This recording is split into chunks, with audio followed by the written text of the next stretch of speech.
What is going on, guys? This is Gene Jensen, and I was going to give you a 50-hour runtime update of my Evinrude E-Tec 115, but it's been 65 hours of runtime on that thing. So I'm going to run through everything that I have found out about this E-Tec.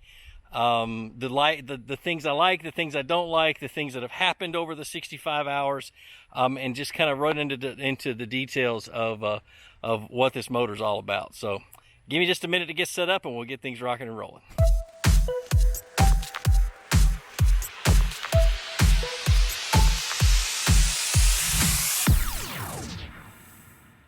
The first thing I want to talk about is it's kind of the history I have with boat motors, really. My last three motors, my first one on the tan boat, just before I got rid of it, the motor caught on fire under the cowling, and so I was stranded out in the water and had to get towed in. Second one, one of the seals on the motor blew, and had to get towed in. And then the third one, same thing, one of the seals on the motors blew and got turned in. So when Evinrude, or BRP, who owns Evinrude, when BRP acquired Alumacraft, I was under contract with Alumacraft, and I loved their boats, had a lot to do with the design and the layout of that boat behind me. But I was really hesitant because the reputation of Evinrude E-Tec motors here around where I was fishing, around Georgia, around the southeast where I was spending a lot of my time, the reputation just was not good. The Generation 1 E-Tecs, now this is a Gen 2 behind me, so don't get confused, but the Generation 1 E-Tecs were not good. I had a bunch of friends have issues with them, and so when I was approached about running an Evinrude on the back of my boat, I was really worried because I was tired of the issues that I had. I wanted a good motor that was reliable, that I could get out on the water and I could hammer fish, I could hammer out videos and not worry about it not working. And so, yeah, I was a little bit worried. I was a lot worried. And so I told him straight up, if any of you guys have known me for a long time, I don't beat around the bush. I don't care who it is or what. I was really worried. I told him, I said, I don't know. I don't know if I want to run one of these things. And so they put it into contract. The contract looked good, and I still told them, I said, I'm not going to lie about this motor. I'm not going to say anything that is not true. I'm going to go on my experiences, and the videos that I'm going to put out about this motor are going to be about my experiences. And so this is one of them. And I wanted to wait for 100 hours, but I got to realize that 100 hours is a long time for not only you guys to wait for an update, but also Evinrude. So I ran it hard for 65 hours. And let me run you over, and I'm going to show you the lighting's going to suck for a second because I got to walk over here. But I'm going to show you kind of how I have it set up and some of the little details and things that I really do like about the motor. Down here. Oh my gosh, look at the mess. Anyway, so down here, it has a foot throttle. Now, this is not like your hot foot deal. It's not a hot foot for me. I've never really liked them. I've had them on, I've used them on other people's boats, but you have to push in and pull out and everything else. This pedal right here, the throttle system itself is all digital, all electronic, and the pedal feels like the pedal on your car. You push in, you release, and it releases, and so on and so forth. Very smooth, very nice. But what I love about it is that literally by going over here to the little computer that they have right here and pushing just a few buttons, you can change back to a throttle. And I do that when I need to idle a long distance. If I'm in a long idle only zone, I will switch over to hand throttle. That way I can take my foot off the pedal and just kind of relax, and legs don't get cramped up and stuff like that. Also, when it's really, really rough, I'm not like a lot of other people. I have more control over my boat with a hand control when the water's rough. So being able to switch back from foot control to hand throttle is really, really cool. But let me climb up in here. Let me get the fat boy up in this thing. So it has this little computer, and it tells me, hours I've run, volts on the motor, degrees Celsius, which I need to change. I haven't changed it yet, but anyway, this is how I run it mostly. This is my amount of fuel I have in the tank, and this is the amount of engine oil I have in the tank. And it doesn't, when it starts to deplete, it doesn't fall in like single increments until it gets way down low. It'll go in like, it'll drop 75% and then it'll drop it to 50% and so on and so forth. So it really doesn't do a whole lot of micro managing, because when you're low in oil, you just put another gallon in. You know, I get it down to about 25% and I put another gallon in. But anyway, so to change the throttle, really simple. You literally just push this button, push over and then back, and I just change the throttle from foot control or to foot control. And I go it again, change it, goes to hand control, hit back, and it just went to hand control. So let me get it back over to foot control so I don't think I've gone crazy next time I get on the boat. But yeah, that's something that I didn't realize that came with the boat when this whole thing got started. And it's really nice to have a digital system with a computerized. I can tell everything that I need to tell. I don't have to worry about hooking it up to my electronics to see that kind of stuff. It's just really, really nice to have. And it's smooth as butter, and I love it. Let's look at what I've got set up in the back of the boat. Now, if you look down at this, you will see.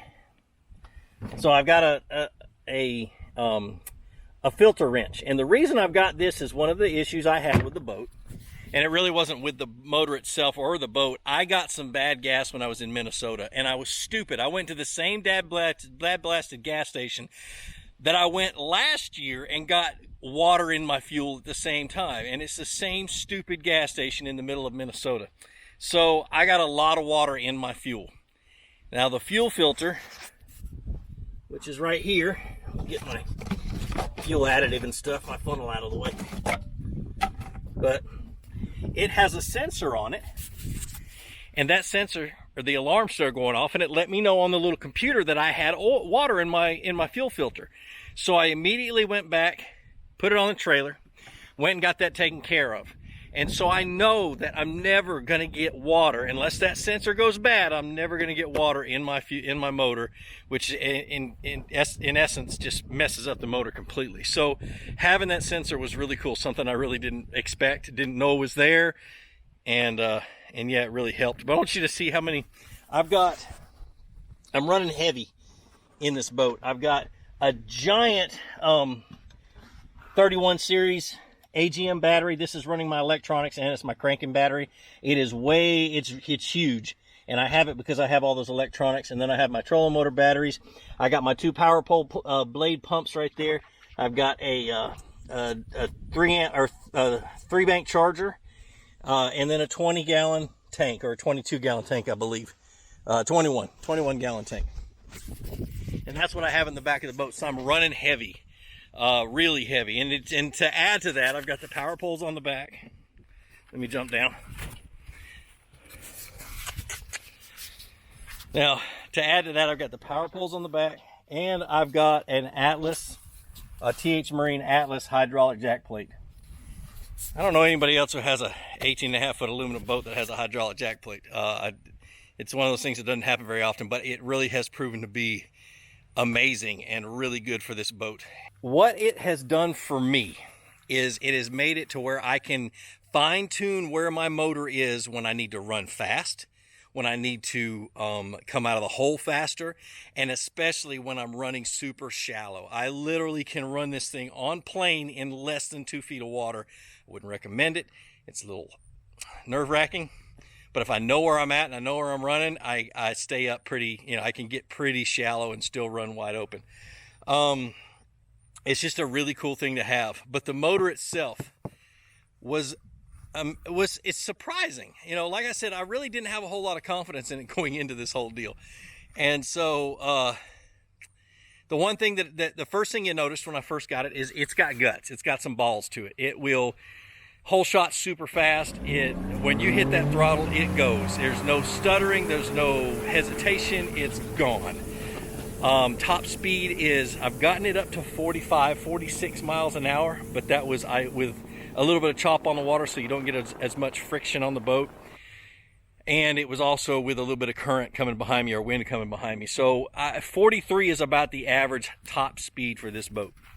And remember, I've got a ton of weight in the back. So if I didn't have all those heavy batteries and I didn't have power poles and the jack plate, if it was just the motor and the boat and just a normal day's load of tackle, I could get 45, 46 miles an hour. There's no doubt.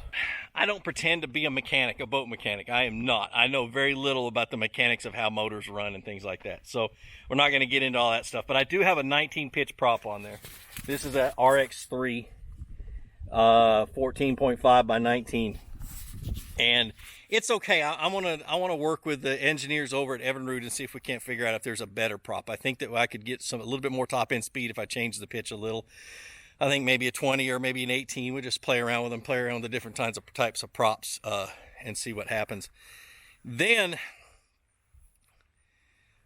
this is a 2-stroke. It's a 3-cylinder 2-stroke. I hate 2-strokes. And I'll tell you why I hate them. It's oil. It's the cost of 2-stroke oil is super expensive. And when I had my last 2-stroke, I was buying a gallon of 2-stroke oil for every 2 tanks of fuel, and so I could add that cost to my fuel cost, and I just hated it, and it was just super expensive. And so that was probably my biggest worry about having one of these, because they are a 2-stroke. Wow, was I surprised. I actually thought about emailing the engineers and say, is this really right? Am I going to destroy my motor because it's sipping the oil? And that's exactly what it did. I've got 65 hours on that motor. 65 hours. And you know what? I've gone through 2 gallons of oil. Now, it was full when I got it, of oil. It was full. But I have put 2 gallons of oil in that motor in 65 hours. Wow. I mean, just blown away. And so that really pretty much negates the cost of oil for this motor. You do have to buy oil, but like I said, it's amazing how it sips oil. I still don't believe that that's right for the motor, and I probably should have emailed the engineer before I did this video, but yeah, so far so good. It's really one of those things, and I'm almost to the point where I don't worry about noises and sounds, and I don't worry about things happening on the water with this motor. Not there yet. I'm going to give it 100 hours. I'm going to run this thing hard for another 35 hours and really see what happens. But it's a great motor, guys. So far so good. Yeah, I mean, I'd recommend it. I'd recommend it for anybody looking to put a good high-performance motor on the back of an 18-foot aluminum boat or whatever boat you can, and it's just awesome. So I hope you enjoy this video. I hope you learned something from it. Check out my new, I see this cool little shirt. My website's up and running, Flukemaster.com. Check out all the apparel. We just got hats in today. I'm pretty excited about that. But like I always say, be sure to introduce somebody to fishing. Introduce them to my channel. Let me help you teach them how to fish. More importantly, get out on the water, go out and catch some fish, and have a great day. We'll see you.